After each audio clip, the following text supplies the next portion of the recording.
ഇന്നത്തെ എൻ്റെ വ്ളോഗിലേക്ക് എല്ലാവർക്കും സ്വാഗതം. ഉണ്ടാക്കാൻ നമ്മൾ ചിക്കൻ തോരനാണ്, അതായത് എല്ലോട് കൂടുതൽ ചിക്കൻ തോരൻ. അതിലേക്ക് വേണ്ട സാധനങ്ങൾ എന്തൊക്കെയാണ് നമുക്ക് നോക്കാം.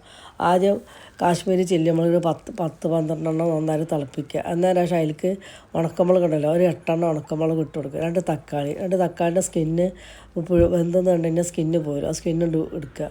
അന്നേരം ശേഷം നന്നായിട്ട് വെന്തതിന് പിന്നെ തിരിച്ചിടുമ്പോൾ അവിടെ ഉണ്ടാകുമ്പോൾ അടിയിൽ സ്കിന്ന് എടുത്തിടുക.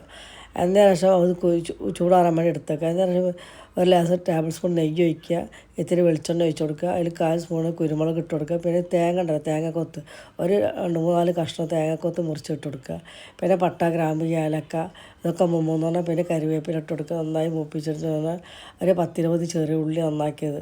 ഈ ചെറുള്ളി ഉണ്ടാകുമ്പോൾ നല്ല ടേസ്റ്റാണ്. പിന്നെ ഒരു സവാള അതും, പിന്നെ 1/4 സ്പൂണ് പെരിഞ്ചീരകം. ഇത് കൂടെ നന്നായിട്ട് വാട്ടിയെടുക്കുക. നന്നായി വാട്ടിയിട്ട് അതിലേക്ക് ഇത്തിരി ഒരു പിടി മല്ലിച്ചപ്പ് ഇട്ട് കൊടുക്കുക. വാടി വന്നാൽ അത് കോരി എടുത്തേക്കുക, ചൂടാറാൻ വേണ്ടി എടുത്തേക്കുക. അത് നമുക്ക് കൂടെ കൂട്ടി നമ്മൾ മിക്സിയിലേക്ക് നന്നായിട്ട് പൊടിച്ചെടുക്കണം. അതിൻ്റെ ശേഷം ഒരു കഷ്ണം ബട്ടർ ഇട്ട് കൊടുക്കുക. അതിലേക്ക് 1 ടേബിൾ സ്പൂൺ വെളുത്തുള്ളി പൊടിയാക്കിയത്, 1 ടേബിൾ സ്പൂൺ ഇഞ്ചി പൊടിയാക്കിയത്, ഇതൊക്കെ ഇട്ട് നന്നായി മൂത്ത് വന്നുകൊണ്ടാൽ പിന്നെ ഒരു കഷ്ണം കൂടെ ബട്ടർ ഇട്ട് കൊടുക്കുക. എന്താ വെച്ചാൽ നന്നായിട്ട് ഇളക്കിയെടുക്കുക. എന്താ വെച്ചാൽ നമ്മൾ ഇപ്പോൾ അരച്ചതുണ്ടല്ലോ, അത് വല്ലാതെ അരിയരുത്, ഒന്ന് ചതക്കിയെടുക്കുക. നന്നായി ഒന്ന് ചതക്കിയെടുക്കുമ്പോൾ നല്ല ടേസ്റ്റാണ്. ഈ രീതിയിൽ ഒന്ന് ഉണ്ടാക്കി നോക്കി. നിങ്ങൾക്ക് ഇഷ്ടപ്പെടാനൊക്കെ സബ്സ്ക്രൈബ്, ലൈക്ക്, കമൻറ്റ്സ്. ഇതിൽ മല്ലിപ്പൊടി ചേർക്കാത്തതാണ് കേട്ടോ, തീരെ മല്ലിപ്പൊടി ചേർത്തില്ല. 1/4 സ്പൂൺ മഞ്ഞൾപ്പൊടി മാത്രമേ ചേർത്തിട്ടുള്ളൂ. പിന്നെ നമ്മൾ ചിക്കൻ ഇട്ട് കൊടുക്കുക.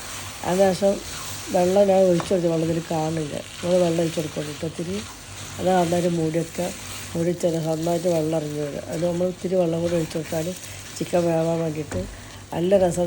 ഇത് ചോറിലേക്ക് എല്ലാത്തിനും നമ്മൾ സാധാ ചോറിലേക്ക് പറ്റുമോ, നെയ്ച്ചോറിലേക്ക് പറ്റും, പൊറാട്ടയ്ക്ക് പറ്റും.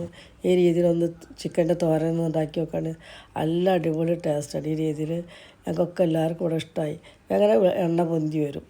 എണ്ണ പൊന്തി വന്നു കഴിഞ്ഞാൽ പിന്നെ ഒരു പിടി മല്ലിച്ചപ്പ്, ഒരു പിടി കരിവേപ്പിൻ്റെ ഇല, ഇതൊക്കെ ഇട്ട് കൊടുക്കുക. പിന്നെ ശേഷം പച്ചമുളക് ഉണ്ടല്ലോ, പച്ചമുളക് പൊരിച്ചിടുമ്പോൾ നല്ല ടേസ്റ്റ്. വറുത്തെടുക്കുമ്പോൾ വെളിച്ചെണ്ണയിൽ വറുത്തെടുക്കണം. അതിലേക്ക് ഒരു ലേശം ചെറുള്ളി കൂടെ കൂട്ടിക്കൊണ്ട് നന്നായിട്ട് വറുത്തെടുക്കുക.